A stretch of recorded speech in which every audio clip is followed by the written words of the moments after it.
This video explains why Ronnie's casual mention of Phase 2 in Fallout is one of the most important lines in the entire Vault storyline. We'll clarify what Phase 1 actually was, why Norm panics when Ronnie speaks like an insider, how Reclamation Day reframes Vault-Tec's true objective, and what Phase 2 really means when you strip away the corporate language. By the end, Phase 2 stops being a theory and becomes a clear, terrifying function of the Vault-Tec experiment. Future Enterprise Ventures? Ronnie's Phase 2 line doesn't announce itself. There's no dramatic pause, no ominous music cue, no camera push-in telling you to pay attention. It passes through the scene like background noise. And that's exactly why it matters. Because Ronnie doesn't speak like someone proposing a new idea. He speaks like someone checking whether the schedule is being followed. That distinction is everything. Ronnie isn't asking what Phase 2 is. He isn't asking if it exists. He's asking why they aren't already there. And in that single assumption, the show quietly reveals that the Vault-Tec plan was never about survival alone. It was always about timing. This is also the moment Norm realizes he's in real danger. Norm never meant to lead anyone. He woke these people up because he was trapped and desperate. Every ounce of authority he's displayed since then has been improvised. Confidence masking panic. But Ronnie doesn't respond to Norm like a follower being inspired. He responds like an employee verifying credentials, like someone who already knows the internal language and expects the person in charge to speak it fluently. And Norm can't. To understand why this scares him so badly, you have to understand what Phase 1 actually was. Not the Vault version people were taught, but the Vault-Tec version buried under decades of polite procedure. Vaults 31, 32, and 33 were never three separate shelters. They were one system split into parts. Vault 31 was not a community at all. It was storage. A freezer full of junior executives, assistants, and corporate loyalists preserved before the war. Not heroes, not geniuses, just people trained to follow structure, protect hierarchy, and execute plans without asking moral questions. Buds weren't saved because they were exceptional. They were saved because they were reliable. Vaults 32 and 33 were the opposite. They were living environments. Generational populations raised under rules that felt natural but were carefully engineered. Leadership rotations. Controlled traditions. The kind of systems that don't feel like control because no one remembers a time before them. Overseers arrive. Culture subtly shifts. Behavior stays predictable. That was Phase 1. Phase 1 wasn't about testing survival. It was about conditioning behavior. Vault-Tec wasn't trying to see if people could live underground.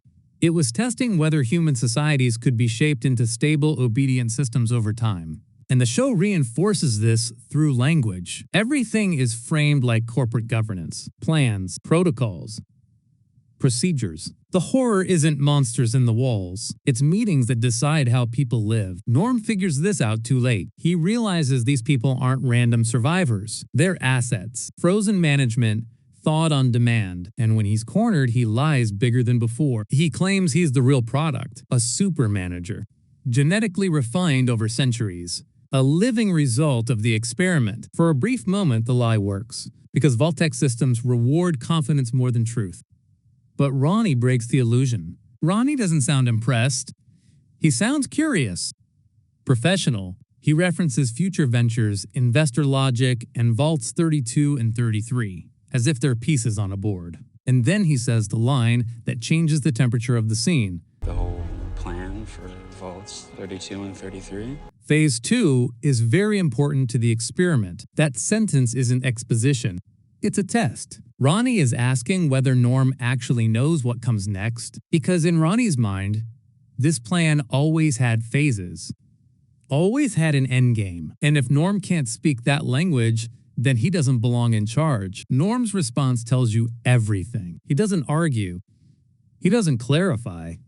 He deflects. Then he does the most revealing thing of all. He hands Ronnie control, not because Ronnie is better, but because fake leaders don't survive scrutiny. Norm is trying to escape the moment when the room realizes he doesn't belong at the head of the table. So what is Phase 2? Here's the corrected, locked-in answer. Phase 2 is not rebuilding. Phase 2 is enforcement. Phase 1 was observation and conditioning. Vault-Tec shaped people quietly, politely, over generations. Phase 2 is the moment Vault-Tec stops watching behavior and starts using outcomes. The experiment doesn't end when the vault doors open. That's when the data becomes actionable. This is where Reclamation Day stops sounding hopeful. Bud doesn't tell Norm to go out and save the world. He tells him to wait until the surface is ready. Until there's no one left to disagree. That's not about safety. That's about control. A world with no organized resistance is a world you can step into without negotiation. When Norm later tells the executives that Reclamation Day has arrived, that must mean it's Reclamation Day. He frames it as Vault-Tec leading the rebuild of America. And that wording matters. Vault-Tec doesn't want to help the wasteland.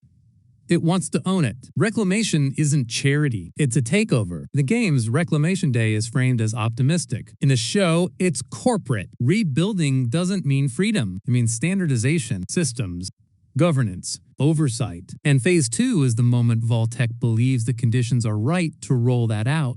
This is why Ronnie ties Phase 2 directly to Vaults 32 and 33. He isn't talking about leaving Vault 31 behind. He's talking about activating the rest of the machine, consolidating leadership, locking populations into a unified structure, turning 3 vaults into one operational system. At the same time, the vaults themselves are starting to fracture. Vault 33 is rationing water. Scarcity breeds politics. People form camps. Old grudges resurface. And in one of the most revealing scenes, Betty goes to Steph for help. Steph doesn't panic. She bargains. She trades water for leverage. And when Betty says the experiment is over, The experiment's over, Betty. Steph doesn't care. That scene tells you the truth. The system may be collapsing, but the people who benefited from it are already adapting. Phase 2 doesn't require stability. It requires opportunity. Chaos is not a problem for Vault-Tec thinking. It's a resource. Then there's the phrase Ronnie uses that feels harmless until you sit with it. Future Enterprise Ventures. FEV. Fallout fans know that acronym carries weight. In the lore, FEV is the Forced Evolutionary Virus, a program designed to improve humanity that instead mutates it. Fallout's core theme, humans trying to engineer perfection and creating horror instead. The show never confirms that this is literally the same program, and that matters. This remains a theory, not a fact. But placing that acronym next to a discussion of Phase 2 is intentional. At minimum, it's a thematic echo. At most, it's a warning, because if Phase 1 shaped behavior, Phase 2 could involve reshaping bodies, roles, or capabilities to enforce compliance. This is where the speculation must stay grounded. Phase 2 does not need to be FEV rollout to be terrifying. Biological modification would simply be one possible enforcement tool. The real shift is philosophical. Vault-Tec no longer needs subtlety. The world outside is fractured, starving, and leaderless. Phase 2 is the moment the leash comes off. That's why water keeps returning to the story. Not as proof, but as symbolism. Water is the ultimate control mechanism. You cannot opt out of it. Vault 33's water crisis turns cooperation into currency and survival into leverage. Whether or not Vault-Tec ever touches the water supply directly, the point stands. Phase 2 thrives on dependency. Ronnie's urgency makes sense in this context. From his perspective, the conditions are met. The surface is quiet. The vault system is primed. Why are they still pretending to be scavengers?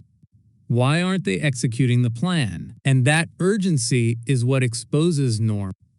Because Ronnie isn't guessing. Assistants see calendars. They hear meetings. They absorb strategy by proximity. Ronnie may not have designed the experiment, but he knows enough to recognize when leadership is improvising instead of executing. That's why Norm gives him the reins. When you pull it all together, Phase 2 becomes clear. It is the moment Vault-Tec stops preparing humanity and starts using it. Whether through reclamation governance, enforced leadership, or more invasive methods, Phase 2 turns people from participants into resources. And that's the real horror. Vault-Tec was never a shelter company. It was a management philosophy applied to human lives. Step 1.